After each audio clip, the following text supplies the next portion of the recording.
every area county and at several schools. And according to the experts, young people start experimenting with drugs as early as the age of 12. As a parent, if you think it's easy to spot the signs of drug use, think again. Your teen could be hiding drugs in plain sight and you don't even know it. Trophies on shelves on the walls. Let's open it up. Posters of baseball players pinned on the wall. Some clothes on the floor and in a closet. Shoe boxes, clothes. A highlighter, Pepsi can. Other stuff on the floor, including a guitar. Stuff you'll find in the bedroom of most teenagers. But in this room, there are several places to hide drugs. Now, the thing about teenagers' rooms is they're a little messy, there's a lot going on, and you got to really know what to look for. We first introduced you to Devin Reeves last October. Devin was addicted to heroin, but turned his life around and is now a certified recovery specialist. Devin knows where teenagers hide drugs. Right off the bat, this Pepsi can sticks out to me. Really? Now, what you might not know is a lot of times these cans are actually something called diversion safes, and this is just a regular Pepsi can.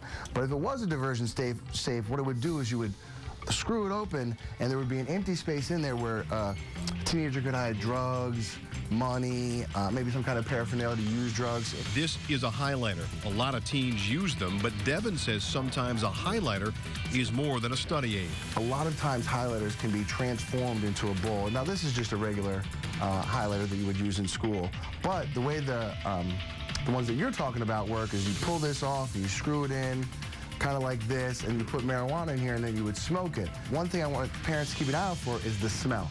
If you smell something like a tobacco or a marijuana smell, something burnt in your child's room, you're going to want to look around because that might be a good indicator that they're smoking marijuana. Teens have plenty of tricks to hide drugs in plain sight. There's a lot of things hidden in plain sight. There was actually a cap of one of the juice companies, and it said on the top of the cap, look under this cap. They're very creative. Deb, who doesn't want us to use her last name to protect the identity of her youngest son, has experienced the heartbreak of addiction as a mom. Her youngest son overdosed and almost died. You feel embarrassed, you feel shamed, you feel as though your child's choices is a reflection of your parenting.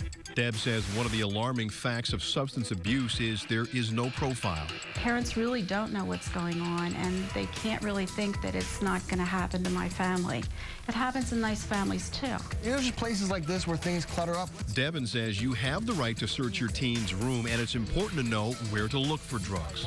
The thing about girls' rooms is they have a totally different kind of setup. A lot of times girls have what we call makeup boxes or knick-knack boxes. You're going to want to check through all of this. Well, when you think about a compact, a bag of cocaine or maybe Molly is very tiny, so you could hide that right under that makeup wafer and nobody would ever know. Look at them when they come home, check their eyes. Pupils will tell you a lot.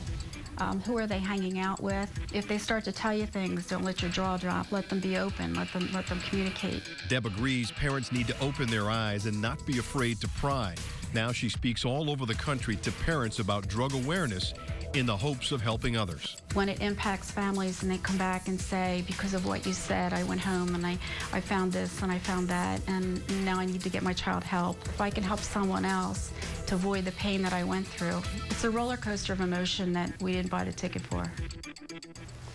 Well, Devin says it's important to remember almost any hollowed out space can be used as a hiding place. For example, the battery compartment in an old radio or game, an unused power strip, empty CD cases, even pockets of hung up clothes.